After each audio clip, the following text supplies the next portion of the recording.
Welcome to Fandom Power.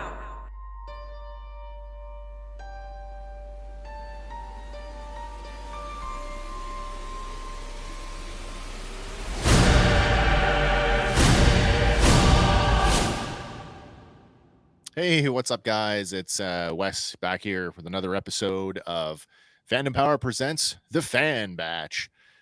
Once again, I'm joined here in studio with super producer, wizard extraordinaire, the man who saves my bacon more than I can count, Andrew Daw. Hello. And our, I don't even know where to point when I'm doing this now. I'll still get used to that. You're somewhere, I don't even know if my hand, there you go. Yeah, You're somewhere. I'll just do this. Yeah. And one of my oldest friends and invaluable co-host, Hank McLaughlin, out in How's it going, Halifax. folks? I'm doing okay. It's been an interesting week. We had a few things happen this week. I know pre-show we were just talking about how we had to salvage our audio from last week because in my infinite wisdom, I made some wrong, some errant selections on our mixer, which really jeopardized our show. But as I say, Andy the Wizard was able to salvage it and saved our bacon. So thank you for that. It's awesome. Last week, I talked about the idea or the fact that we had a copyright strike against us in YouTube. And I think, did I tell you, Andy and I both had contacted the actual creator of our music to see if he would help. And turns out he was very interested in helping us. And some good news to report. This week, we got a message from YouTube saying that Face the Music has released their claim against us. And That's awesome. We're good to go. Yep. So I'm super happy about that. That takes a whole level of stress off of me. Yeah, the copyright's back where it should be with electronic senses. Right. And so the only thing is, like I'd mentioned before, that song had been uploaded 3 times. Yes. And I haven't looked in the last 24 hours, but the last time I checked, it was still up. In one format? Yeah, under Raven, the supposed band. But, and here's the thing, right? If you as a YouTuber put up a video and you disable the comments, you know what you're doing. So I have no sympathy for you. I know exactly what you're doing. You knew you were pirating that music. So yeah, but absolutely. Yeah, because I don't think we're going to get a copyright strike from them. I cannot see that happening. They know what they're doing. Yeah, I mean, it must take a lot of resources to fight a legal battle over something like that's so innocuous, for something that's free. Yeah. And it can only mean something to the people who want to use it for free or the creator. No, exactly. I guess, I mean, there must be commodity in it or else it wouldn't be a practice. So, well, I think the idea is that, I mean, under the Creative Commons that the music is used under, I mean, he even says it's up there. You can use it for commercial purposes if you so choose. Yeah. I mean, technically, that's what we're doing with it. It runs on all of our regular unbranded episodes. So, I mean, if we ever get the requisite amount of hours in viewership, we may see a couple shekels come out of it. But, we're still a ways away from that. Andy, I think you've got something to bring up this week. I do. Just want to give a shout out to a couple kids who wanted to reach out and cross promote with us. The folks over at Quick Myths podcast, Henry, Nico, and Thomas. They're running a good little show there about stories and whatnot from all major religions not so much religions, but mythologies. Yeah. So like Norse and Greek, Roman, Egyptian. Cool. So give them a listen. If you guys are into ancient mythology and these kids, I'm sure they could use the support. So had to listen to a couple of their episodes.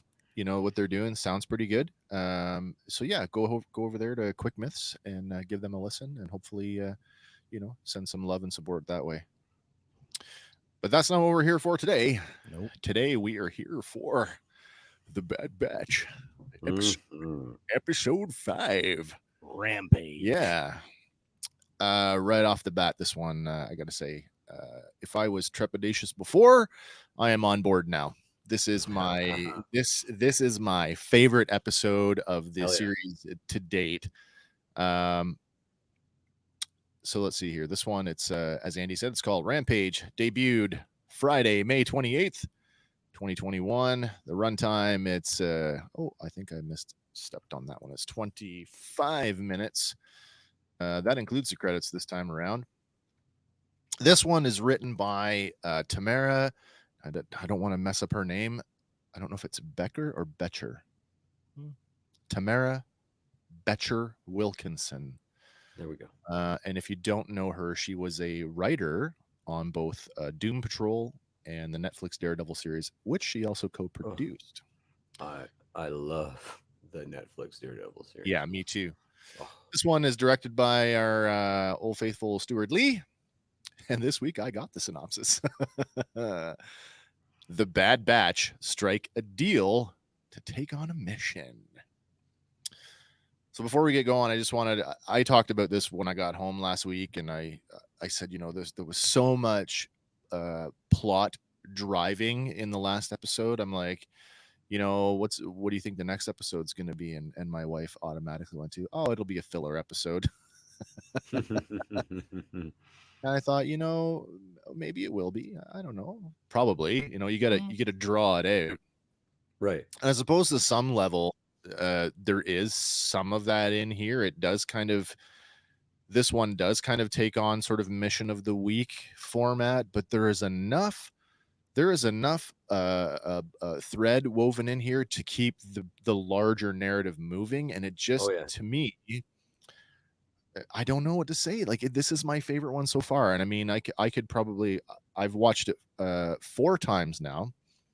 And I'm probably going to watch it again today because there's so much going on here. It gives us an unexpected origin that we never saw coming and didn't know we needed. Big time. So this episode, major Return of the Jedi connections, and for better or for worse, there's a major retcon to Legends history. So anybody want to say anything before we get into it? Let's do it. It's all so right. Good. The episode opens with the Havoc Marauder in hyperspace.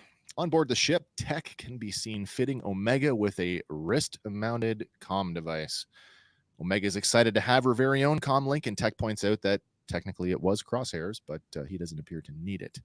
Omega tries out her new comm link, but is quickly reminded, hey, it's not a toy. There's a comedic beat there I actually laughed. It was when she whispers. Oh, I know. That was actually a really good comedic beat. I laughed out loud. The couple of times where it's not, she's like, oh yeah, what's your position? I'm right here. Yeah. And they just kind of look at her, hey, it's not a toy.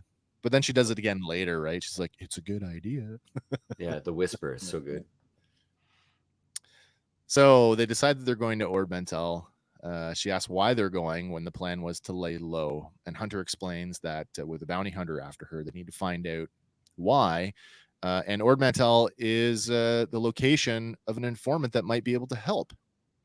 Do we want to talk about these things that they pop up, or do we want to talk about them all at the end?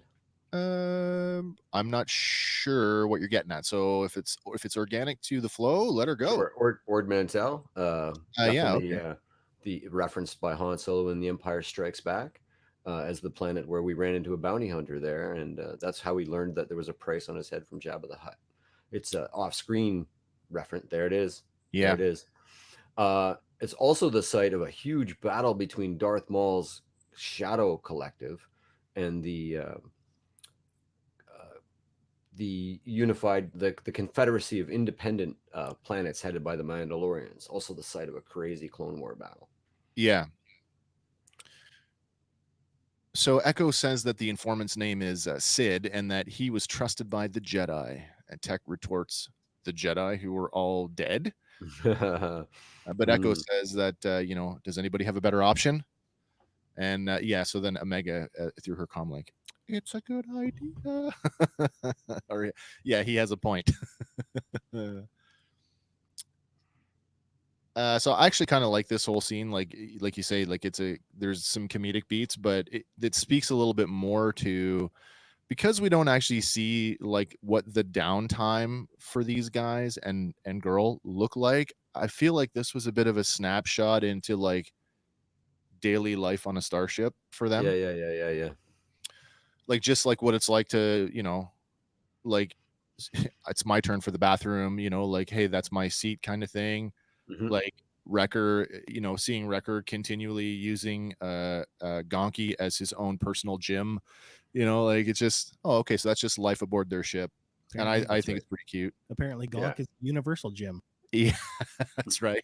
And he hides well in plain sight. Yes. Totally, yeah. Mhm. I think I got what did I do here? No, I don't know where it is. There it is. And there he is. Or at least a reasonable facsimile. So arriving at Ord Mantell, the Havoc Marauder settles into a recessed docking bay. The planet's surface appears circular, and the city's architecture is kind of reminiscent of Cloud City on Bespin. And that's kind of a sort of a more higher up shot, but as they close in, sort of the that domed architecture is really reminiscent of the domes that we see on Bespin. As the clones make their way through the streets of the unnamed city, Hunter and Omega discuss the rules. Don't wander off, keep my eyes and ears on my surroundings, and trust no one but my squad. And if she gets into trouble, she's to use her comlink and report her location. It's funny when this stuff happens because it makes me go, we must be in tune with where the writers want to go, because we talked about this last week that Omega doesn't even know what the rules are. When Fennec Shan talked about, sometimes it's okay to break them. That's right. So isn't it just, I find the irony that, this week he is actually telling her, no, these are the rules. Mhm, mhm. It's the very fatherly thing to do, though. Totally. The streets are dirty and poorly lit. There's graffiti everywhere, and the Bad Batch find the building where Sid is supposed to be. It's an underground casino, as indicated by the neon sign, adorned with a pair of chance cubes. Descending the staircase and entering the casino, the Bad Batch take in their surroundings. Across the room, a human and an Athorian argue over a game that they're playing, the human having been accused of cheating, while in a corner near the bar, a reptilian woman appears to be working on a gaming machine. Mhm. What did I do? got the Orabesh for that gaming machine too. I think Yeah, we me all too. did. Mhm. So there's Yeah. a shot of our unknown lady Nice. who's just kind of going about her business there. Yeah, the gaming machines. I really like the look of the the descriptive audio called it a bar, but like I'm looking at Yeah. I'm like, no, that's a It's a casino. casino. That's Yeah. just like an underground, It's the literally Correct. underground casino. she's working on a credit pusher. Yeah, I'll be your credit pusher. Nice.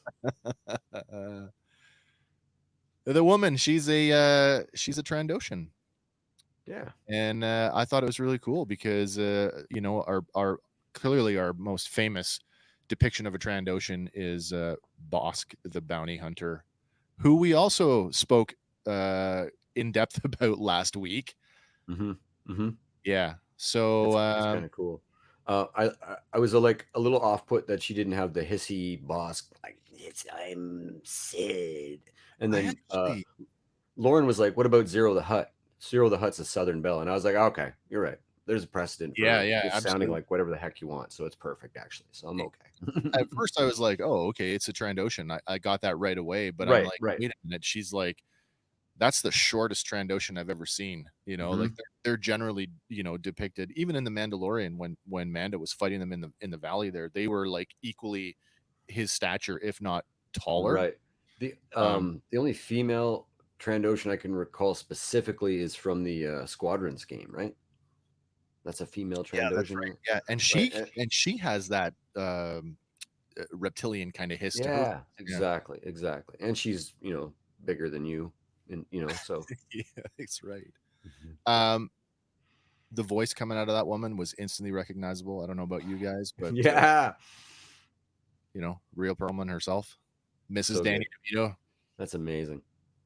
So that says something to me about this character already. I mean, you've chosen I don't want to call her a senior, but a veteran actor who is aged, and that speaks to me about the actual character. That I think that we're to believe that this character is an older person. Been around a while and seen Yeah, some yeah, shit. yeah. I Mhm. I really dug the idea that this is an older person. Our timing's perfect too. Yeah, yeah. So I want to talk a little bit more about Trandoshans here because it's going to come up a little bit later. And I don't know if it extends. I guess it does extend to the new canon because back in the Clone Wars, we had that episode with Ahsoka where she had to rescue those kids That's from right. the The Trandoshan hunt. hunting party. Yeah. So Trandoshans are essentially the mortal enemies of Wookiees. Their culture really kind of is formed around this idea of like the hunting thing is sort of a rite of passage into adulthood, and so essentially everybody kind of takes part in it, right? But yeah, so Wookiees and Trandoshans, they do not get along. That's right. Hunter asks which one is Sid, and Echo replies, well, I don't know, I've never met him. And in classic form, my boy Tech, he blurts out, well, that would have been information to share earlier. Hunter approaches the reptilian woman at the gaming machine and says they're looking for Sid. And she replies that she's never heard of him, looking towards the gamblers who are now fist fighting each other. Yeah, he says, what about them? Poking Hunter in the chest with a wrench, the reptilian woman says, wasn't I clear? You're in the wrong place. So unless you're here to spend money, get lost. And then we talked about the Orabesh on the machine, the credit pusher machine. There's like at least two of them there. Yeah. I presume they're just some Star Wars equivalent to a slot machine or something. Yeah, the one-armed bandit for sure. Very much so. That, or they looked like the the pedestals that the contestants stand behind at the end of The Price is Right. Yes. Nice. Had a similar look. 21,000. Yeah, $1, Bob. 20,001.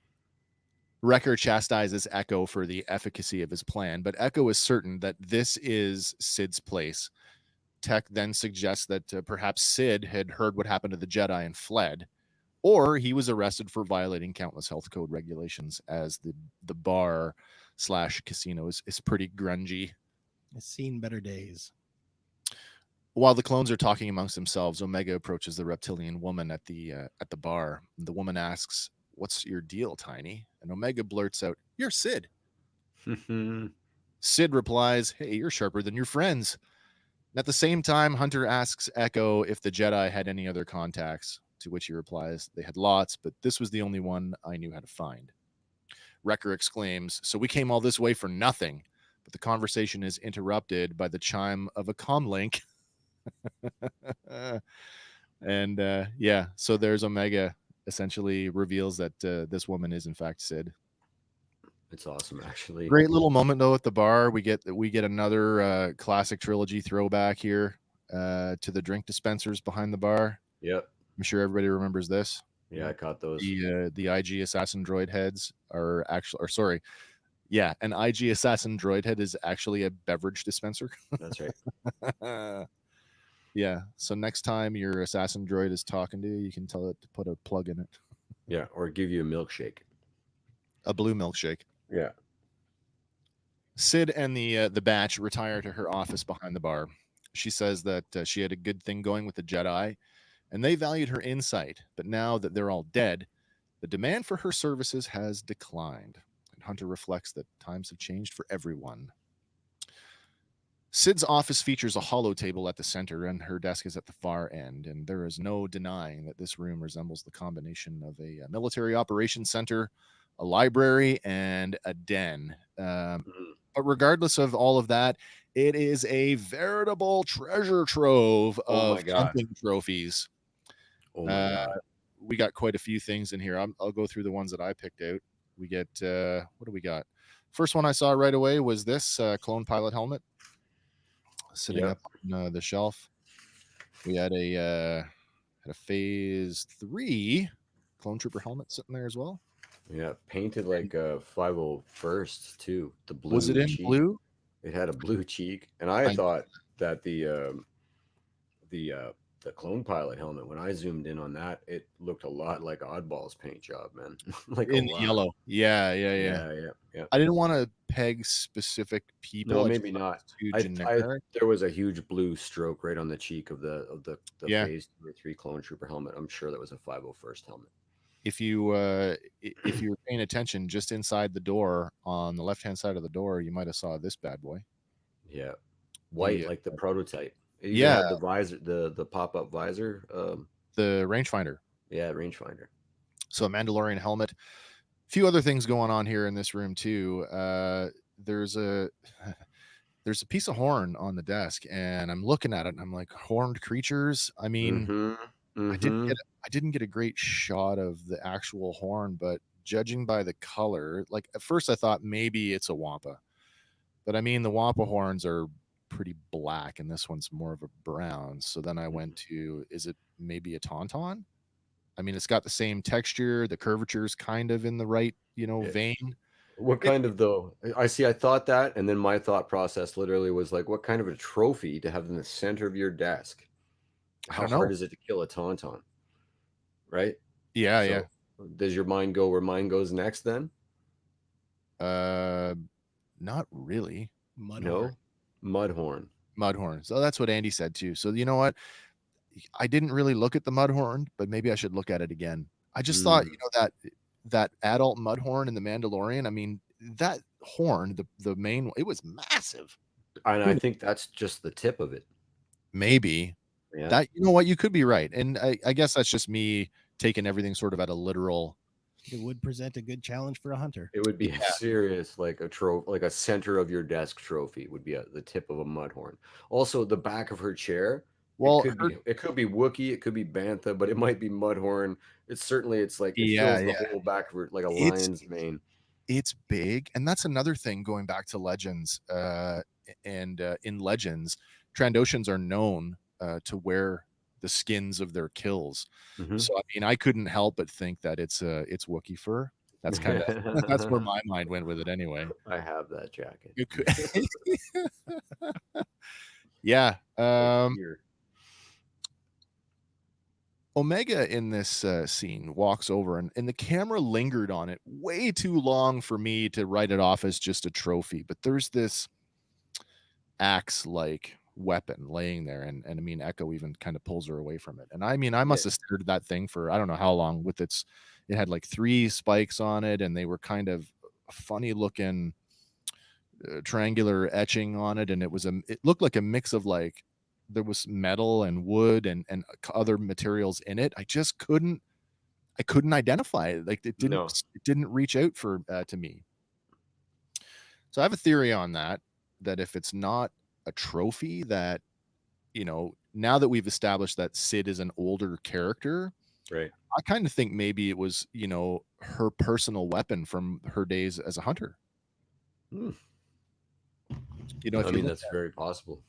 I looked at sort of the modeling of her skin tones, like the browns and the greens, and thought, you can kind of, maybe I'm just reaching at straws here, but the pattern in the blades kind of reminded me of that. So Cool. if anybody out there watching or listening to the show knows the weapon that we're talking about, please let us know, because I'm super, super curious to know if there's a deeper cut here that we've missed. Where are we here now? Okay, Sid goes on, no kidding.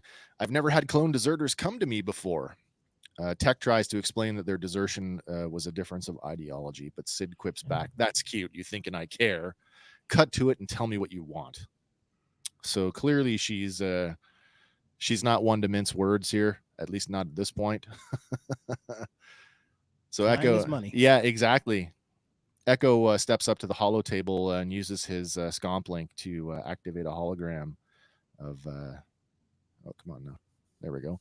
Activates a hologram of this woman, who we know to be Fennec Shand.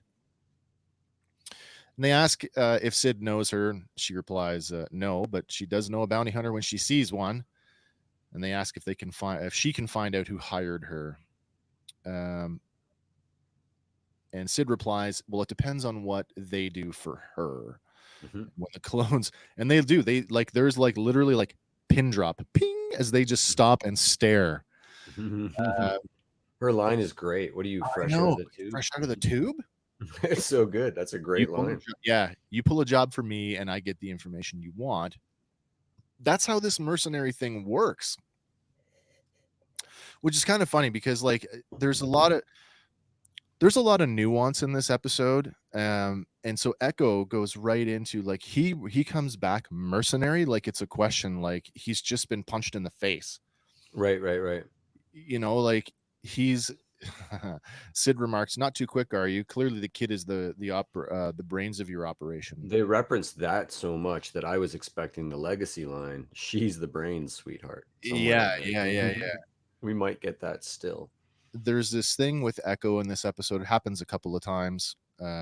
This time, like the mercenary thing, it's like, oh, like it really brings into question what separates a soldier from a mercenary. Like, what's the difference, right?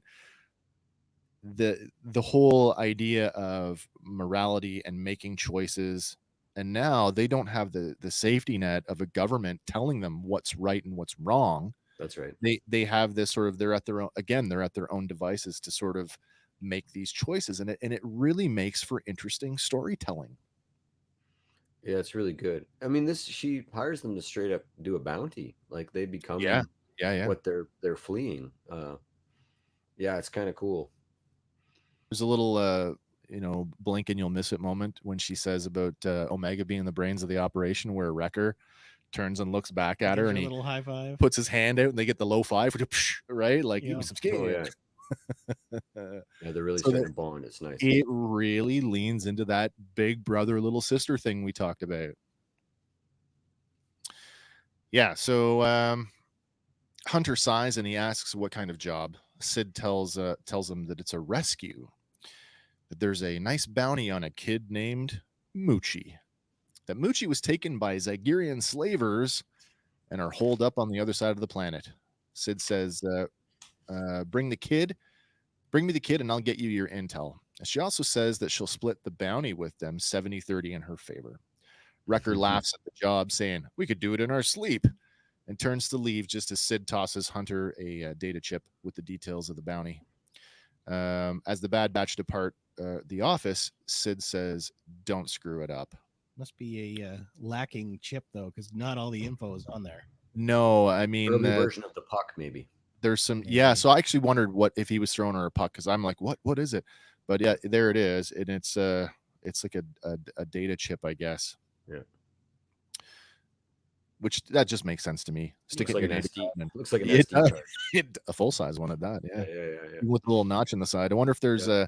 I wonder if the art department Just put in use like that model. SanDisk in there or something. You just can't see it. Changed it to Orabet. Yeah, exactly. Switch to an exterior shot of the Havoc Marauder streaking through the sky across Ord Mantell. Oh, so speaking of Ord Mantell, another one. How much time did we spend last week on Ord planets? Yeah, totally. So just for the record, I did not spot any Lothcats in this episode, so I think my theory's blown. Nice. We get to an interior shot of the ship where Wrecker is wincing in pain. Hunter asks if he's all right, and he dismisses it as, oh, nothing. And then he gets up and walks away, clutching the right side of his head. And once again, the show is doing a fantastic job at reminding us that there is something like definitely wrong here. The little tug on that bobber once an episode. I know, yeah. Like, is the pressure cooker about to blow? Like, we were so nervous. Like they're playing it like a head injury as he gets successive fights. He's no, it's cool. Sitting at a computer console, Tech analyzes Sid's intel and says that the slave traders are camped out in the ruins of old Ord Mantell City. Omega asks, what is a slaver? And Tech says it's someone who buys and sells people for credits. Omega, not really understanding, asks, people can be sold? And Echo interjects, they don't have a choice. They're captives treated like property. Omega says it doesn't sound right. And Echo agrees, adding that they're going to stop it from happening to the kid. While Tech, in his tech obviousnness, adds, and make a decent amount of credits as well. Would she be privy to the sort of the way that the cloners make money? Okay, so that's a major point for me on this one, is like, we spent a lot of time talking about clones as property and how, everybody else in the galaxy but them seems to Right. think of them as property, but Right. the clones don't. No. So it's this But, what a like, she would contrast. almost overstand that because she's like behind the curtain with Nala Yeah, Se and yeah. like even privy to stuff that the just a grunt wouldn't be. And so I would think that she would find that just like, oh, uh, money for product is empirical, like that she might, so Yeah, But at yeah. the same she time, has they're this. young, right? No, Not that's true they too. could have just Yeah. like leaned right into it, like, oh, we're making these clones to help the rebellion. No, Or and that, I mean, and Nala Se might even believe that herself. So I yeah, kind of wonder, like Andy said, as a child, has she been sheltered or protected from that end of it? Like I would kind think of kept so. in the dark, I guess. hmm. So at this point, the tone of Echo's voice lowers and he replies, yeah, that too. And then watching her trooper doll, Omega stares at it, exclaiming, don't worry, Moochie. We'll rescue you. This is interesting because just sort of on the heels of the clones as property thing and the nuance that we just talked about, there's a lot going on for Echo in this one. And for me, I can't help but think like of any of them. Of course, he doesn't care about the credits. He is so focused on this whole thing of slavery, and it's a child, and a child is innocent and to be protected, and we're not Yeah. going to let that happen. And I Right. mean, if anybody has a perspective on slavery, you can't tell me that it's not him. You know what I Yeah. mean? Like being hooked up to a separatist computer and being mined for military strategies, like that's not something that goes away overnight. I mean, No. we're by the end of that 4 episode arc at the end of Clone Wars, he's gone off with the Bad Batch, and up until now, he's been a fully functioning, well-adjusted member of the team. But you can't tell me that this conversation is not, the That demons aren't coming up for him. No, that was absolutely. coming back. Yeah, like again, like trauma is cumulative, and that shit doesn't go away. Mhm. It just doesn't. So the Havoc Marauder lands on a ridge just outside and high above old Ord Mantell City. Hunkering down at the edge of an outcropping, the batch surveyed the city through macro binoculars. The city center is marked by a large fountain, and there's a large transport ship parked a short distance away. Speeders can be seen flitting down the streets, and chained to the fountain, the clones spot the slaves: a human male, a Faline male, and a young Faline child. If you're not familiar with the Faline, you remember these guys? They're kind of again reptilian creatures Mm. made famous in Star Wars Legends, in Shadows of the Empire. Shadows of the Empire. Yeah, Prince Shizor, who was the head of the Black Sun organization and Mm. rival for the Emperor's affections. So Canonized by the Clone Wars. yes, Zyton so Moj. yeah, exactly, and yeah, also in Clone Wars, still the heads of the Black Sun crime syndicate. So this for me uh, is super. Just the scene of this episode, like we're so far into the outer rim underworld, like that Yeah, kind of world, where yeah, we're seeing more aliens than humans for the first sort of time in Star Wars. Like where we're, I mean, there's scenes that were like just the cantina and stuff, but yep, we're just everybody you're encountering is now, there's one human in that bar and that's right. two aliens, and now there's all aliens and just Yeah, I mean, they're cloned humans, but there's still, so we're getting deeper and deeper into that. The fact that the Zigerians are, capturing like, other crime syndicate family beings or members. It's kind of yeah, like it's a setting free up for this all. whole right. And it's like absolute chaos. Yeah, And we know through stories that are already told that the rise of the empire tracks with the rise of the criminal empire. absolutely. Like they are coming into like the republic kept them in check before, and now it's Yep. unchecked, and the empire is utilizing that to just like Where the Republic their own might have been a little bit more inclined to intervene on criminal activity, the Empire is sort of willing to turn a blind eye as long as right. it doesn't disrupt them directly. Yeah, or if it benefits them to even use Absolutely. it, Yeah. Yeah. Yeah. even use it. Of course. Text says that he counts 24 hostiles and says there are multiple points of entry with minor fortifications. Wrecker declares the task at hand easy enough, and he compares it to a previous smash and grab on the planet of Kuat. Omega explains that she's in, but Hunter orders her back to the ship. Kuat, super important planet in Star Wars lore, as an orbital shipbuilding facility, the Kuat Drive Yards. Mm-hmm. And I mean, if you've never seen this thing before, like, it give you a real idea, like if you were piloting a starship across the galaxy and you came across this, you'd think that there were rings around this planet until you got up close and you saw that it's actually superstructure, and the entire thing is a ship writing facility. You get to major fly missions there in Battlefield 2. Yeah. So Kuat obviously is the home of the Kuat Drive Yards, as we just showed the viewers. And this manufacturing firm was responsible for things like the Acclimator class assault ship. So that was the first incarnation of that triangular ship design we saw in the Clone Wars. Also responsible for the LAAT gunships, the AT-TE walkers, and the later Venator class Star Destroyers. And eventually they will go on to be the manufacturer of the ISD, the Imperial Star Destroyer. That's right. The Batch make their way into town using rubble as cover. In a small clearing, Hunter orders Echo up the ruins of an old building to provide overwatch. He then tells Wrecker to draw out the Zigerian slavers while he and Tech recover the child. Echo reaches the top of the building just as a reptilian creature darts across the face of the building unseen by the clone. Meanwhile, Hunter, Tech, and Wrecker advance toward the city center. Hunter calls out to Echo for a sit rep, and he reports that there are 2 roving patrols on speeders, and the first guard checkpoint is dead ahead. No sooner does he give his sit rep than the reptilian creature darts past again, but Echo hears it this time and draws his blaster and reports, "Hang on, I think I've got company." And just as soon as Hunter tells him to take care of it quietly, the lizard-like creature charges, knocking Echo from the building.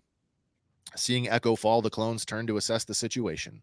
The lizard-like creature, now gliding like a flying squirrel on outstretched folds of skin, swoops down, forcing the team to take cover. At the same time, a squad of Zigerian slavers ambush the squad and subdues them with an electro net-like weapon. So let's talk about there we go. Talk about Zigerians for a second. So Zigerians introduced way back, 1987. In fact, you got it there? Did you get a copy there? I think I have a copy somewhere. All right. So back in the West End Games, it's still sealed. Yeah. So in the Star Wars source book from West End Games back in '87, the Zigerians were introduced. But back then they were depicted as resembling humans with pointed ears and long red hair with bony spurs on their foreheads and chins. So fast forward to the Clone Wars, because there's no other visual depiction of these creatures until then. And Dave Filoni is on the record as saying that he thought on the nose, he thought that depiction of them was too Star Trek, just ridges and ear points. So they got a total redesign for the Clone Wars.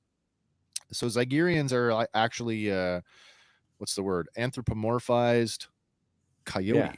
Coyotes, yeah. So I mean, there's some Zigerians for you. And in fact, that's exactly what they look like. What else are we going to talk about here? Oh yeah, and so now we move on to the during the Old Republic, Zigerians had amassed an empire that provided a slave empire that provided slave labor to the galaxy. But when slavery was outlawed, their empire crumbled, and they were pushed into the underworld. Sucks to be them. At the time of the Clone Wars, the Zigerians sided with Dooku and the Separatists, hoping to rebuild their slave empire. But we all know how that went. So these lizard creatures, the thing with the let me get. Oh, I didn't bring up a picture of it. Did I get one? Yeah, you did. I do. Okay, here we go. Brizak. Yeah, the Brizak. There's a Brizak, and it's a lizard-like creature. described as a carnivorous reptavian, Hmm. combination reptile, avian, reptavian, native to Zigeria. And I don't know about you guys. I mean, did you? This is another case of we talked about. Does the show like to reuse assets and animation models? I think on some level they do, but to me, the oh my god, the Brezak I think is a gentle retooling of this guy, the Zillow Beast. Oh, possibly. Put a beard on that thing and throw some folds of skin, some wings on it, and I think that's kind of where it may have evolved from. But that's just me. Yeah. So Brezak, the lizard-like creature, the Brezak, it's easily is the same size, if not bigger, than the Varactyl that Obi-Wan rode in Attack of the Clones. So I You mean, notice in the closed captioning, if you watch, it's not capitalized, which is the Filoni convention for higher intelligence creatures are always capital. Wookiees would be capitalized. Tusken Raiders would be capitalized. creatures are A not. Brezak or Right. Tauntaun is always lowercase. Yeah. Totally makes sense. Back at the casino, Sid takes a hollow transmission from an unseen humanoid. And if you're an astute listener, there is no way you cannot mistake this for anything other than Hatiz. Mm-hmm. The figure demands, and this is a translation, my employer is impatient. What's the delay? And Sid replies that a mission of this nature requires planning, and you can assure your employer he'll be reunited with Moochie soon.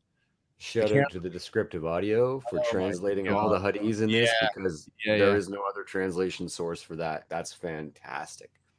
The camera focuses on the mouth of the unseen speaker, and we can see the familiar sight of a Leku head tail hanging behind the person's shoulder.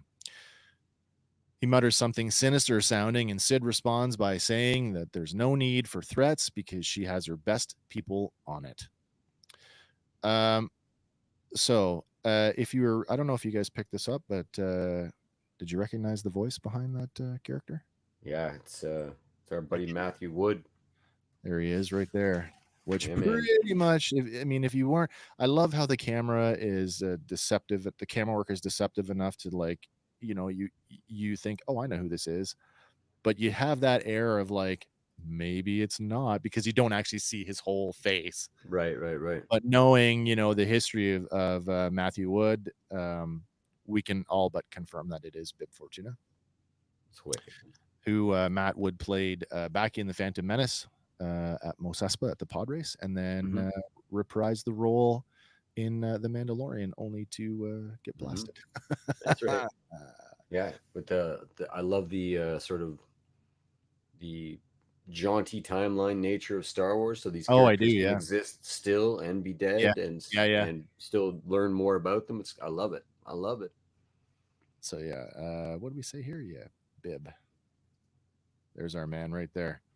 Good translation too between the animation model and the live action character. Mm-hmm.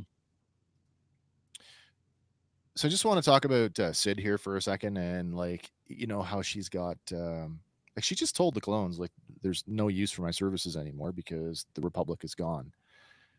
I get the impression from the way that she talks that she may have been a somebody at some point, but whatever stature she had, I think she's been knocked down a few pegs, and that's why. Never mind that she's an older woman who's now moved on to a different stage in her life, but like, how did you end up running a casino? Do you know what I mean? Yeah. Like, well, I mean, that's probably a front for what she's actually doing, which is low level bounty. Is it though? Slinging. When she's like, because I say she clearly knows her way around the bluff and the fast talking. I got my best people on it. Sure, but why does Jabba have Bib approach her to secure a Rancor? Well, instead of anybody else in his employ, ostensibly. Well, let's go back. I mean, the feature length pilot of the Clone Wars has the Hutts contacting the Jedi directly. Find my son. Right. What a contrast. Yeah, exactly. So I mean, it does fit. It works really well.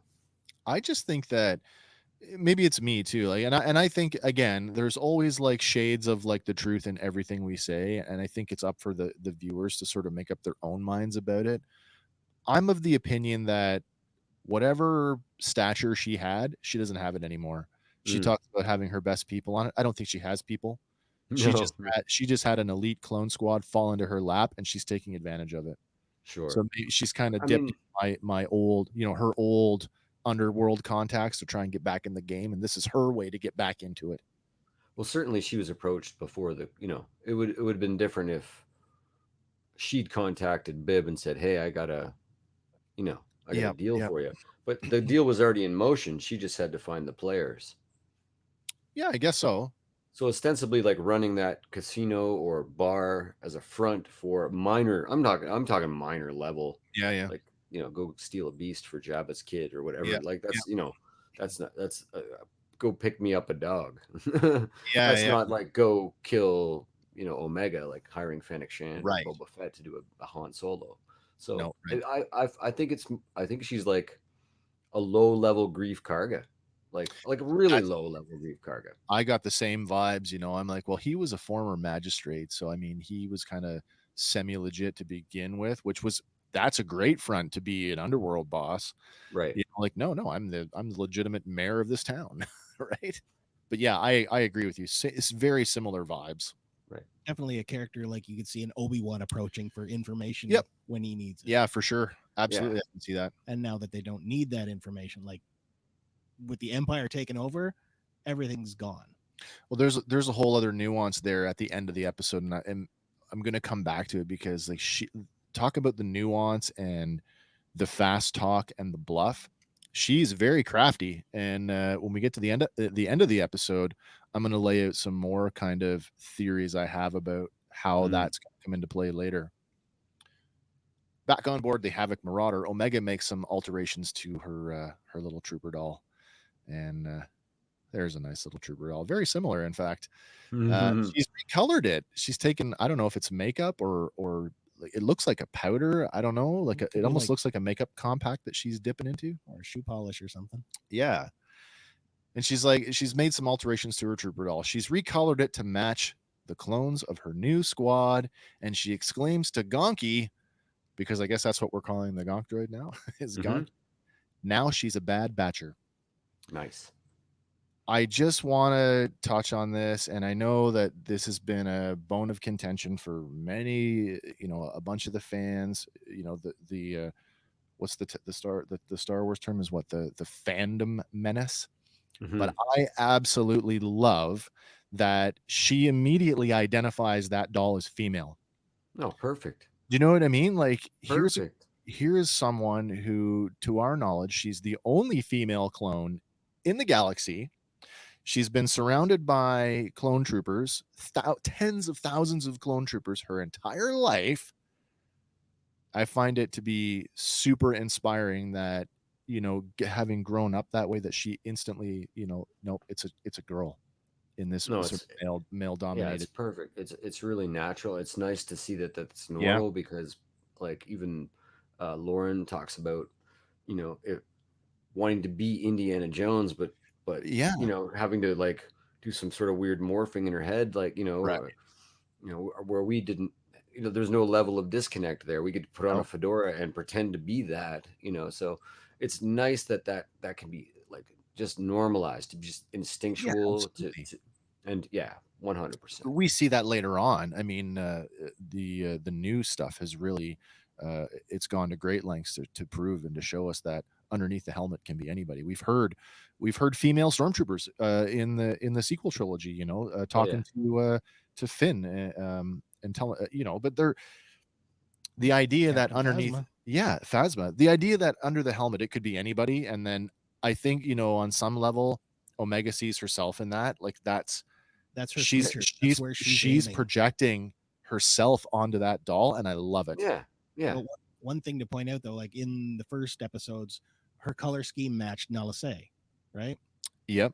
But now, like when she's getting the comlink on and she's walking down the stairs with them just to go scout, oh yeah, the color touches are there. Now she's fully Bad Batch. I agree with that. So Nala Se and her were a clean version of what the Bad Batch had going on. They were like the white, black, and red, and the Bad Batch were the like sort of dirty gray, black and red. And now she's transitioned to that. Yeah, I love it. And so we never brought this up, but I actually thought as she integrates with them, are they going to build out a suit of armor for her? Makes sense. In this episode, she gets a comlink, a yeah. wrist-mounted comlink, and she gets a weapon in this episode. And I'm like, she's well on the way. Yeah. So I'm going to talk about that a little bit later too. And that's probably that scene with the doll is indicating that she That's wants what I mean. she wants to put some armor on and get it going. Yeah. I want to just divert for a second and talk about Omega because over the last week, so one of our fans who lives here locally was talking to me about the show, and you know that you know what it's like when you play Dungeons and Dragons and you've been playing it for like 25 years, so you think you know everything about it, and then you witness somebody play it for the first time and they do something that you never saw coming because it comes from that place of like they just don't know. Right. So the thing that they do is so creative and so amazing that you're like slack jawed, like, what? Because you never thought of it, thinking you're so smart and knowing everything. Right. So my buddy says to me, talking about the Bad Batch, about how the 5 clones are all genetic defects, and he just blurts out, so her genetic defect is she's female. Did you ever think about that? The defect is she's female. To them, that would be a huge defect. Like, you can't put that in the field. We talked about it. Is she the product of Jango Fett's genetic material? And if she is, why isn't she male? We just assume they engineered her to be female. But what if that's the defect? That's true. But you know what I mean? Like, no, it makes good sense. They do reference the fact that there were more of these. I guess what we really don't know is if this is on purpose. Like the genetic tampering was on purpose to create these aberrant clones with intention, or if this is just like because we have control of it, we'll just scoop up all the ones that have aberrations. Sure. And then these are the 5 that lived, because Nala Se does reference, no, these are the only ones that survived.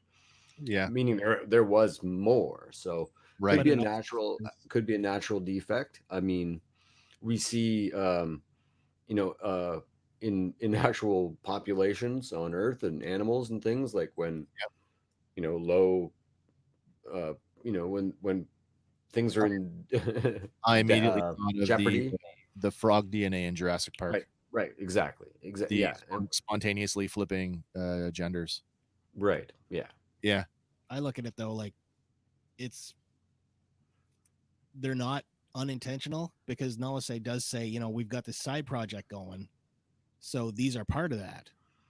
Yeah, and she does want to. She's intentionally trying. The next phase is based on this, so right. It's pretty cool theory, though. It's like, and especially for a neophyte to just. That's what I mean, and it was it just kind of punched me in the face. I'm like, I thought we had this locked, and then suddenly he's like, well, her genetic defect is she's a girl, and I'm like, what? It's totally like deer in the headlights. Like, I never even considered that. So just as she asked Gonki about her doll, what do you think? We hear voices from outside the ship exclaiming, "We found their ship." Omega tells Gonki to hide, and Gonki kind of stumbles in place for a second and then pulls his legs up inside of him and shuts himself down, which I thought was pretty clever, looking like the Rubbermaid garbage cans that he's made out of. So Omega actually hides out on the gunnery seat in her bedroom while the Zigerians continue to search the ship. When one of the scouts inspects her room, Omega is nowhere to be found. Turns out there's a trap door at the bottom of the rear gunnery station, and Omega has cleverly dropped through it, and she's run off to hide behind a large boulder. That's my only complaint this week, is that seemed a little bit plot armor-ish. That there just you want that to fly open in space. There just happened to be a hatch there that she could just whoop, at the same time. And World War II bomber belly guns. You could only get out through the fuselage of the plane. There was no direct exit Escape to hatch. the Right. outdoors. Right. So plot armor for me, but hey, it's a minor point, and I can live with it. We get a wipe shot to the fountain at the center of the city where we see Wrecker, who's manipulating his shock collar, and he says to Hunter, "It's getting looser." But just as he says that, a guard who's watching him proceeds to shock him. Got a real Ferengi vibe with these guys. With the how they were originally depicted as kind of brutish with these electro whips. I'm like, oh, it's the Ferengi. Nice. Echo A threat, defiant. but not really. Yeah, exactly. Yeah. Even with the big ears too, I'm like, oh no. Echo defiantly says to the guard, "Do that one more time and you'll be," but is cut off as the guard activates his shock collar. Tech suggests that they save their energy because they're going to need it. That's right. The roar of the Baczyk can be heard from overhead, and as the clones turn to see it swooping overhead, the creature lands on the ruins of a tall tower where it proceeds to climb to the top. Hunter, following its movements, makes eye contact with their leader, Rainey. The Zigerian leader steps out of the shadows at the top of the tower. The beast roars again, and the young girl chained to the fountain whimpers in fear. Wrecker tries to reassure her, saying, "Relax, Moochie, we're the cavalry." Nice. Hunter asks Tech, and I love this, "What are the odds we make it out of this?" He replies that he's not sure. Wrecker remarks, "So much for being smart." Yeah. And Tech replies, "This isn't a standard military operation, and seeing as how we've never been tasked with rescuing a child from slave traders before, there is no data to compare it to." Total Han Solo vibe, never Yeah. tell me the odds, and here's Hunter. The "What are inversion the of it. odds?" Yeah. Yeah, It's isn't the inverse of it. Totally. Yeah. Hunter says they need to contact Omega, but Echo reminds him that their communications equipment and weapons have been removed. But it turns out that they won't need them anyway because Omega has made her way into the city center, and Tech spots her on the roof of a nearby building. He gestures to Hunter, who turns his attention to the rooftop, where Omega points at a bunch of cables leading down to another building, suggesting that she could get closer to them. Hunter shakes his head no, and Omega pulls back from the edge of the building just as Rainey exits his tower at street level. Right. Rainey begins to gloat about his 4 new slaves, noting how they are strong and should fetch a good price. Echo shouts at him, "The Republic outlawed slavery." There's Echo again with his demons coming up. But Rainey hisses back, "We are not in the Republic anymore, scug." At the same time, Omega has now crawled across the cables to the other building. Echo, spotting her in her new position, says to Rainey, "You're lucky we don't have our gear, or things would go very differently for you." It's an exaggerated tone for Omega's sake, so she can take the hint to get to their equipment. Omega quickly spots the gear and drops down to a lower ledge, but as she makes her way down, she accidentally kicks a rock, and the noise is enough to attract the guards' attention. As the dust settles, the guards move toward the building. Wrecker, not wanting her to be found, kicks a large rock into one of the guards, knocking him down. The rest of the guards turn back toward the clones, and one of them lashes Wrecker with his electro whip. Rainey suggests he could do with one less slave and threatens to feed Wrecker to his pet. The camera then turns to the Baczyk atop the tower, and it lets out a shriek. In a bit of exposition dialogue, Rainey goes on about how the rest of them will be part of a new beginning. With the Republic gone, they can return to the planet Kadavo and rebuild the Zigerian slave empire. A little bit about Kadavo. We saw Kadavo. That was back in the Clone Wars when the Zigerians were introduced. That's where that story arc took place. Season 4, episode 11. Kadavo is listed as being in wild space. So that's outside of the Republic. It's outside of sort of the wild space because there are no mapped or very few mapped hyperspace lanes. And so when you leave the outer rim and you go into wild space, you are literally taking your life in your hands. The opposite direction of the unknown regions too. Yeah. So, Kadavo was part of the Zigerian slave empire. The planet was previously dotted with a bunch of inactive volcanoes. However, the previous volcanic activity did leave the planet covered in smog. I think that's pretty well depicted in the Clone Wars. Mhm. At the same time, Omega climbs down from the building to a tower rooftop, but this rooftop has air holes in it, and a very low, very familiar growling sound can be heard from within. Mhm. This isn't a building at all. It's a cage. And with a renewed sense of hope, Omega drops down to open it. But as she fumbles with the cage door, what did I do here? I made another mistake in my notes. Oops. Mhm. What a Is it as flavor. good as mayonnaise? It's good. This one's a flavor guard. Flavor guard. A flavor guard. Yeah. You're thinking some deep shit when you're. I guess I need this a voice, flavor this guard. voice to text thing is not infallible. Let me tell you. This tastes awful. I wish there was some sort of flavor guard. My God, put some Wicked. riboflavin on it. Yeah, she fumbles with the cage door, but a guard catches her and then drags her over, tossing her at Rainey's feet, saying that he caught her sneaking around the cage. But Omega defiantly replies, "I wasn't sneaking, I was unlocking," as she Yeah, man. smiles and she holds up the cage's locking pin. Rainey and the guards immediately turn their attention towards the cage, which is now rattling violently, like it's shaking, like it's lifting off the ground. It's that Jurassic Park raptor moment. Oh my God, yeah. Yeah. Rainey shouts at the guards, "Secure the cage!" And the three guards struggle to hold the door shut, but it's no use, and the doors are literally blown off their hinges as a juvenile rancor bursts from the cage.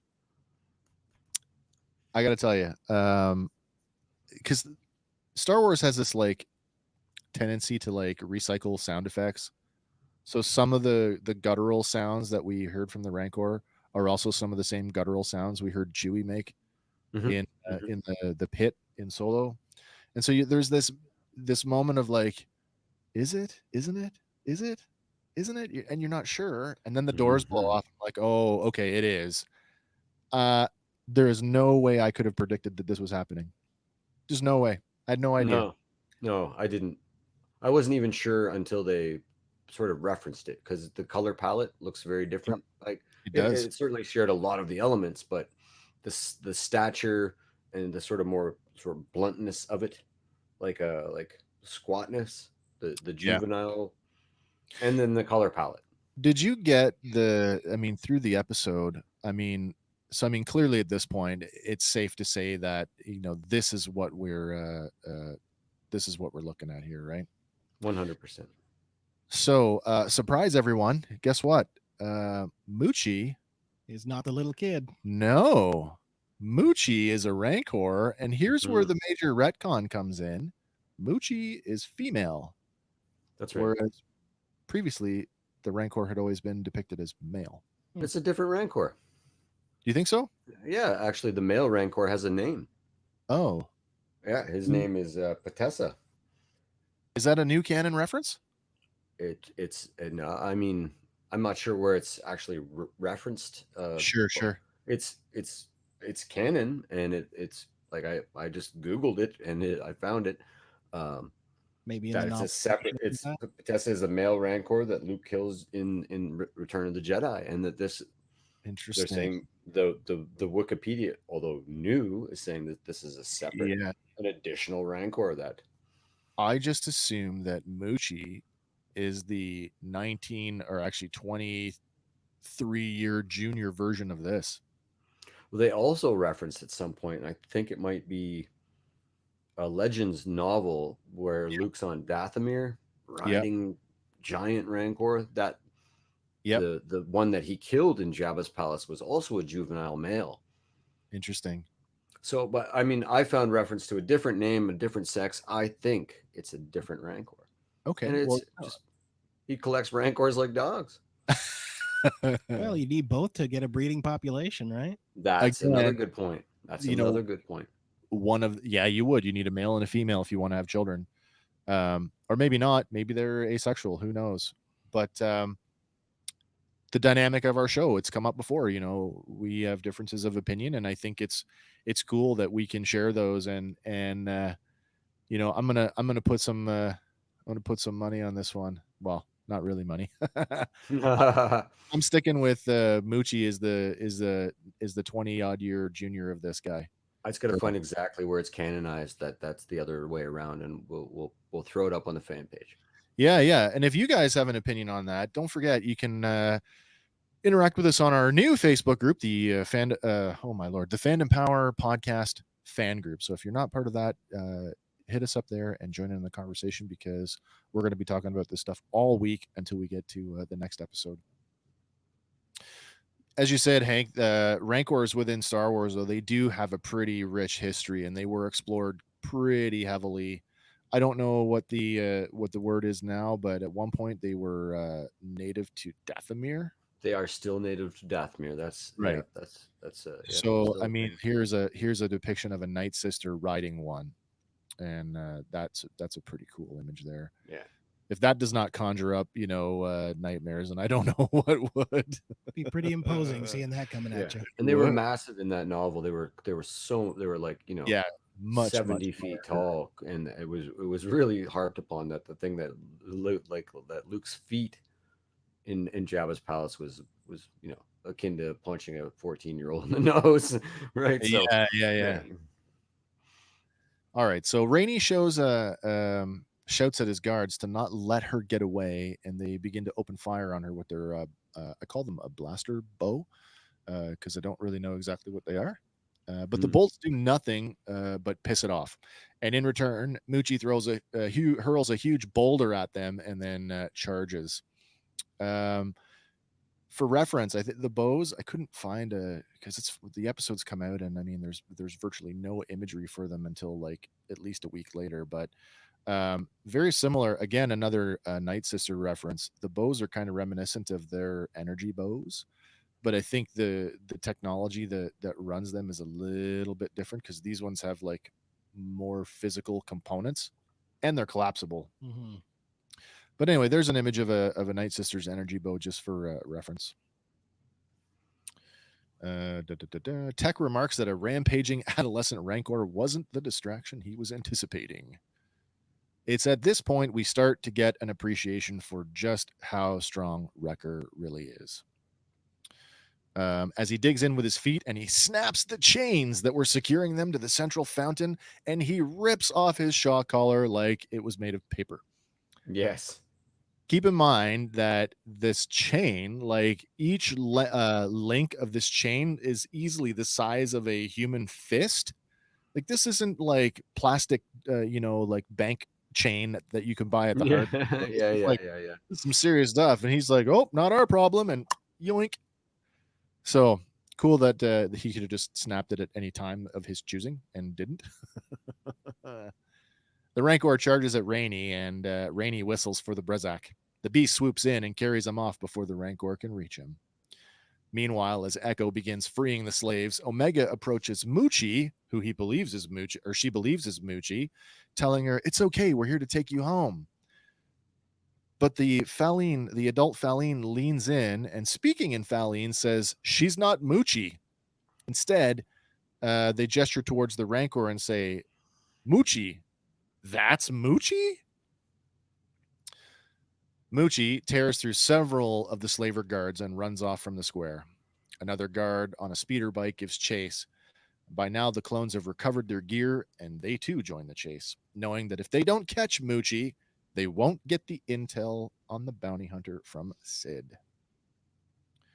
The speeder-mounted guard closes in on Moochie and draws his blaster bow, but the Rancor swats him away effortlessly and continues running through the ruined city. Cool little moment here. I don't know if you guys caught it. It's another one of those blink and you'll miss it moments where there's a shot over the shoulder of the guard riding the speeder, and it's really evocative of the pod race back in yes. Looking at the ruins of the city, you can almost see like it almost looked like that. I don't even know what the feature was, but there's a semicircular, like an archway that the pods kind of go underneath. I thought, oh, this reminds me of the pod race. Hunter and the rest of the clones pull up on the down speeder pilot. Hunter takes a bearing off the body. He does that little thing again where he picks up a little bit of dirt, kind of runs it through his fingers, and then gives a Indiana Jones. yeah, takes a whole bearing off of them. And so then Omega asks, what do we do with the 3 slaves? Echo says that the 2 of them will get them to safety, and the rest should go after Muchi. No surprise here. Tech speaks Faline. As he speaks to them like in Faline. Yeah. So like again, I said a week ago, 2 weeks ago. It's like he's always got the right answer to the question, whatever the question is. That's right. More surprises from this guy. What else can he do that we don't know about? Just keep seeing. At some point, we got to come back to that scanner that he's working on, because that's still building in the background. Well, I think it's kind of, we spent so much time now on Wrecker's head injury that we're going to need a solution for that sooner or later. Well, and that's probably going to be the scanner. Be what triggers it. Maybe. Yeah. Or at least helps it along the way. Hunter, Tech, and Wrecker catch up with Muchi, who is now tangling with a group of slaver guards. The guards outnumber her, but she's holding her own.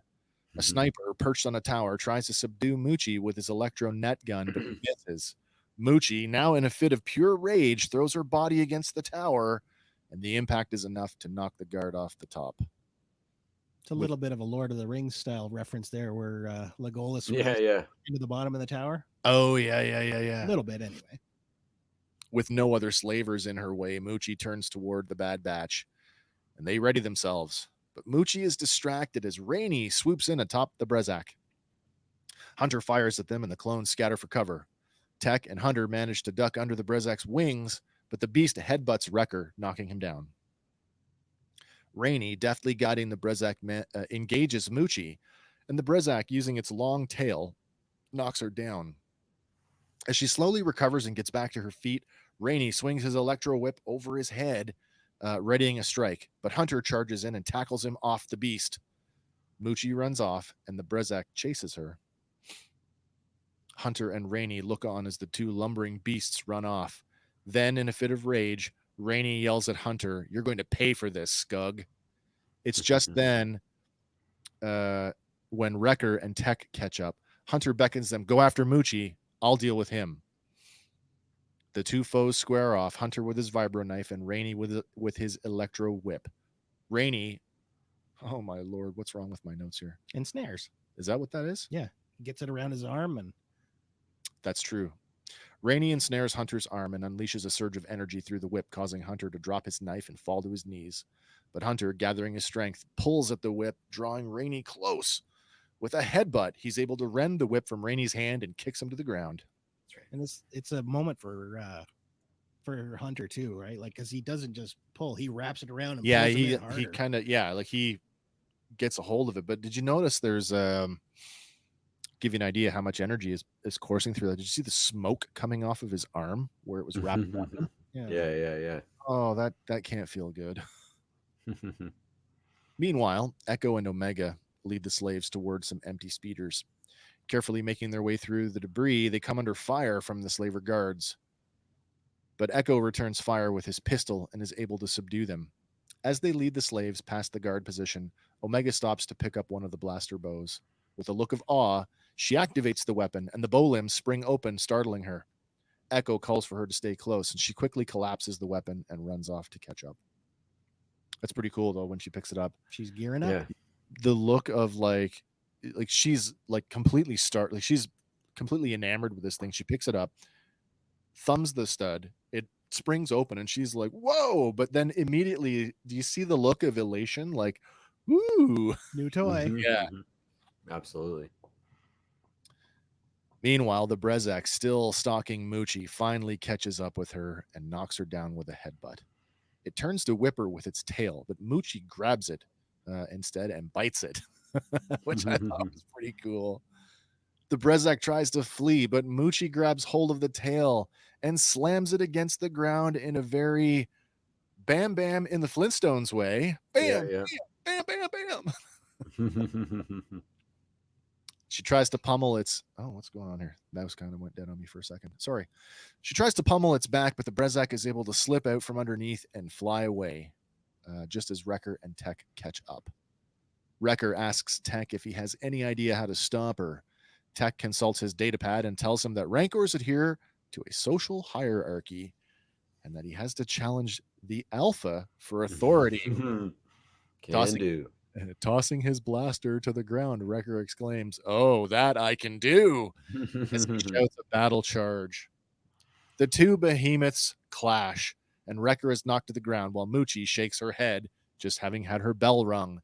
But Wrecker gets right back up and lunges in for more. He grabs Moochie by the nasal septum and holds on for the ride, but she tosses him aside like a sack of potatoes. That's right. Wrecker throws a boulder at her and then jumps on her back, delivering a few blows to the back of her head before he grasps her collar and pulls hard on it. And if you didn't get the reference, I mean, I laughed when I saw it, but is it not, this? Yeah. Complete with the tongue out and the one arm grabbing at its throat? I'm like, oh, that's pretty cute. Meanwhile, Echo and Omega safely escort the slaves to the empty speeders. Patting the adult Thaleen on the shoulder, he tells them, "You're free. Go quickly." The man thanks them for their help, and the two children make eye contact, and Omega cheerfully waves and says, "Bye." As the speeders streak off, the two clones turn and rush to get back to the others. As the clone squad is reunited, Wrecker and Moochie are still duking it out. Both combatants are now exhausted, and what few blows land are ineffective. Echo says, "How long have you been at this?" And Tech replies, "Too long. He's losing his touch." Finally, the two juggernauts collapse in a heap, Wrecker on top of Moochie. She lets out a whine like a sad dog as Wrecker soothingly says, "There we go," as he pets her neck. Omega approaches the two and says, "She's kind of cute up close," while Hunter commends him with a "Nicely handled, Wrecker." We get another wipe shot. Oh, so I'll just stop here and talk about this for a second, because I mean, this is a major action beat for the episode. As I said to Andy before we started recording, I said I was a little disappointed because the thumbnail for this week's episode was actually Wrecker fighting the Rancor. Oh, I see. So if you saw the thumbnail, it kind of spoiled. It was a bit of a spoiler for me, and I was like, "Oh, cool," but oh. I was lucky enough not to pay attention to it. So I didn't actually. Yeah, I just play. Well, spoiler: the thumbnail is Wrecker fighting a Rancor. Sorry. But so I want to talk about Wrecker and this. We've talked about the idea of Wrecker is he's the muscle of the team, and he just fought a Rancor and essentially won. He tamed a Rancor.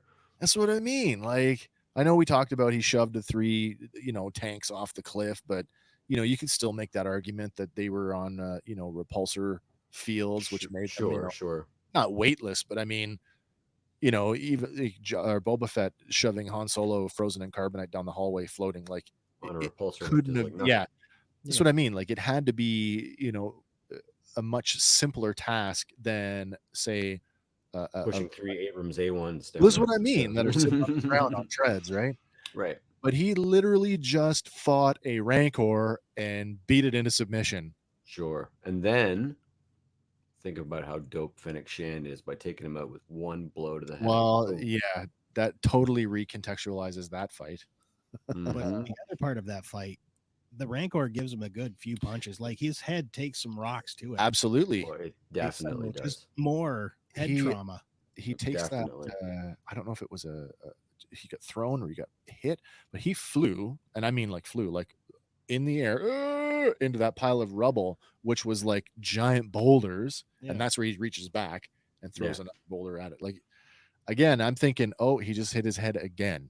Yeah, he's the tank. Exactly. Yeah. So I mean, I don't know about you guys, but if I ever met him in a dark alley, I am running the fuck away. Get another wipe shot back to the interior of Sid's office. She's sitting behind the desk, and the office door opens, and flanked by 2 Gamorrean guards, in walks Bib Fortuna. He says that he's there because Jabba wants answers. Sid continues the fast talk, saying, "Not to worry, she always delivers on her promises." But Bib reasserts himself, saying that there will be problems if she doesn't. And just as Sid explains that this is a delicate mission, the roar of a rancor can be heard in the distance. Bib, recognizing Moochie's roar, heads out to meet her. The clones and the rancor walk down the street towards the casino, with Omega riding atop Moochie's shoulders. Seeing Moochie, Bib embraces her, calling her my sweet girl. Sid pushes her way past the Gamorrean guards to see the scene on the street, and she smugly tells Bib, "See, all is well. Now, about the matter of payment." Right. Bib snaps his fingers, and one of the Gamorrean guards hands over 3 slim cases. The scene closes with the clones and Moochie saying their goodbyes to each other. In the moment, it is perceptible to see that Wrecker is now Moochie's alpha, as she utters a guttural murmur directly at him before turning to be led off by Bib. Sid tells the batch that she wasn't sure if they could pull off the job. Echo scoldingly says, "You could have told us we were going after a rancor." But Sid, in her very coy tone, says, "Must have slipped my mind." That's right. If there's ever a moment where the batch gets to Tatooine, like, I would like to see a follow-up to this somewhere down the road, a year, 2, 3, 4. I'd like to see Wrecker and Moochie meet each other again, just to see what that second, to see Yeah. what visual you as a bystander, say in Jabba's court, see this Rancor kowtow to a human. Can you imagine the impact that has? That'd be good. It'd be like a White Fang moment. Very much. Does this wolf recognize me years later? Yeah. Mm. Back in Sid's office, she and Hunter look at the hologram of Fennec Shand. Before they go in, though, Sid almost gives him a command, like, "Hey, Shady, let's go." Oh, dark and broody. Yeah, Dark and Dark Broody. Hey, and dark and broody. broody, my office. So they do, and they pull up the hologram of Fennec Shand. Sid reveals that what her name is, and that she's new on the scene. Word is she's taken a direct commission.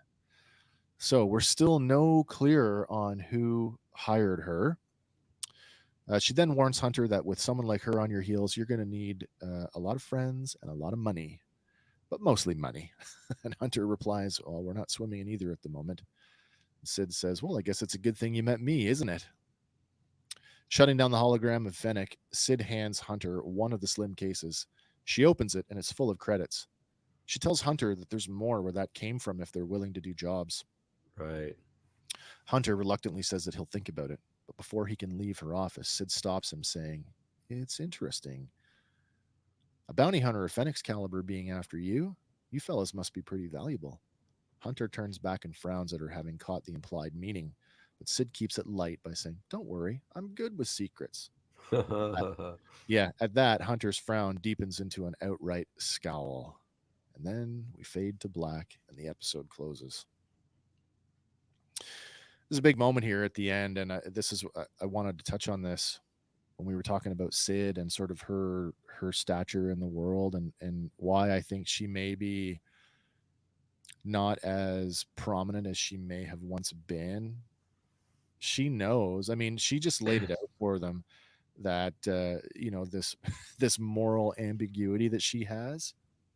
First of all, there's no way in my mind that she's not going to be a recurring character, because that, the line about the mercenary thing, how the whole thing works.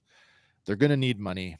She's got the money. She's got the jobs, which also means like she's basically put them on speed dial. And I mean, Hunter knows it. Basically, she's, I can see this turning into like a love-hate relationship.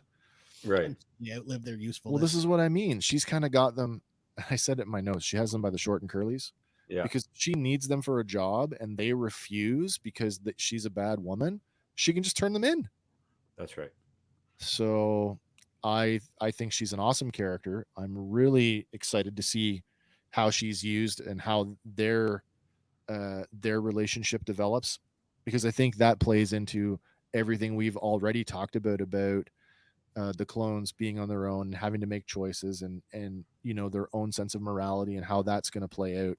And at the same time, she offers that authority figure that says, "Okay, here, go do this.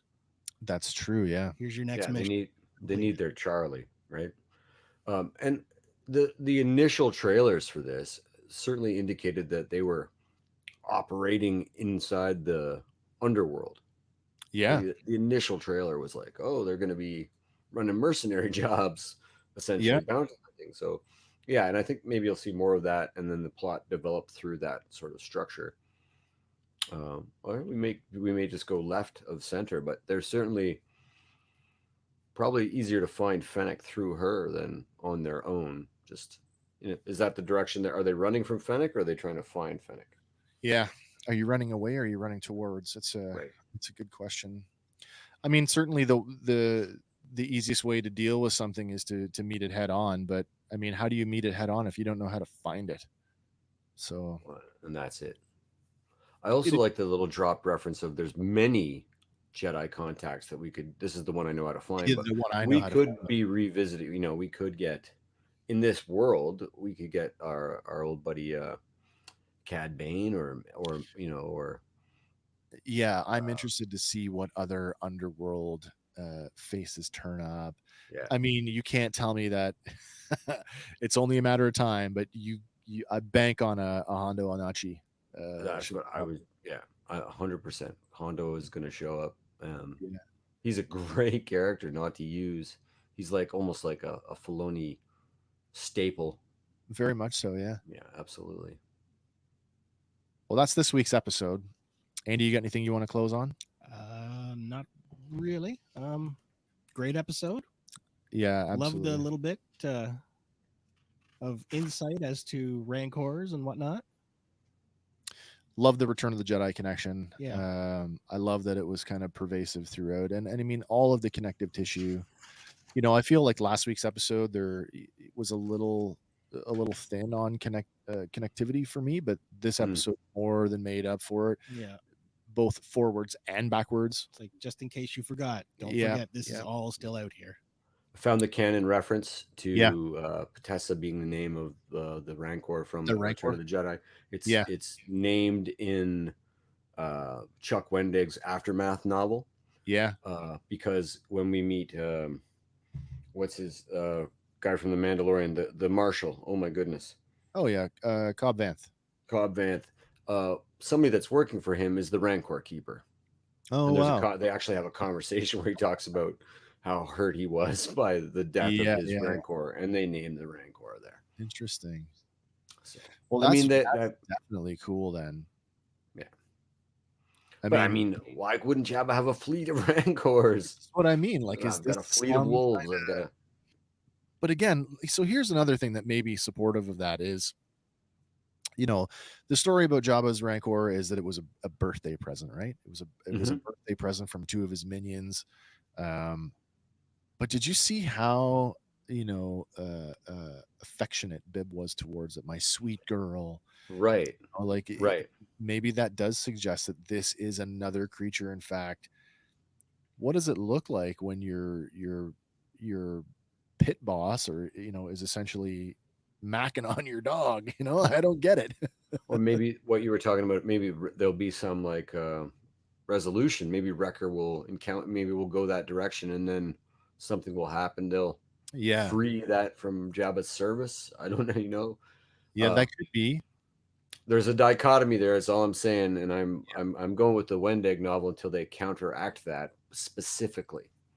Well, I mean, with the story group supposed to be handling that kind of stuff, I would expect that it won't be changed. So maybe the retcon isn't a retcon at all, and I'm just out in left field here. But I mean, it's a natural. Like you're not on acid. It's a natural progression. I'm just saying I've found evidence to yeah, point no, us no, at a second Rancor. I don't think I'm alone though in saying like a casual viewer would watch that and go, "Oh, it's the same one, just much 100%. younger." I had to look it up because I was like, wait a minute. Yeah, yeah, yeah. I mean, I automatically went there, so I'm interested to see how that plays out, and the whole idea of dominating and the alpha, using the pack animal reference. right? So for me, there's a little thing there too, where, you know, Luke Skywalker has to kill that thing, not understanding or not having that ability as a Jedi to see the living force, you know. So I had a thought rewatching it that Ezra Bridger fighting that Rancor would be very different. If you could tame that friggin' Rancor in Jabba's palace, then that Rancor is suddenly working for you, running through Gamorrean Guard. You know, that's a totally different. That could be cool, man. Ezra's affinity for animals with his connection to the Force would make for a very, very different. I started rewatching Rebels recently and watching it like we do The Mandalorian and watching it like we do The Bad Batch, and I'm like, I'm so close to asking you guys if you want to do a Rebels show, because I was watching it in a whole other level of detail, and the references and the stuff that, and you know, could we reference it a lot with the new shows, but it's so well steeped in the other 6 films that we'll talk about it off air. Sure. All right, guys. Well, I think that's it for this episode. I think we've covered just about everything. If you guys picked out stuff that we didn't get, be sure to drop us a line in the comments and let us know what you guys saw. And as always, if you enjoy what we're doing, stay with us, because there's lots more to cover here as we continue with the fan batch review series. And what is it the kids say these days? Smash that like button. Smash that like. Yeah, subscribe. That's right. Like and subscribe. Push the bell. Love us. Send us toys. People do that to people on YouTube. You can send me toys. I'm hip. All right, guys. Well, that's it for this week. For Fandom Power, I'm Wes. I'm Andy. I'm Hank. And we'll see you guys on the next one. Same batch time. Same batch channel.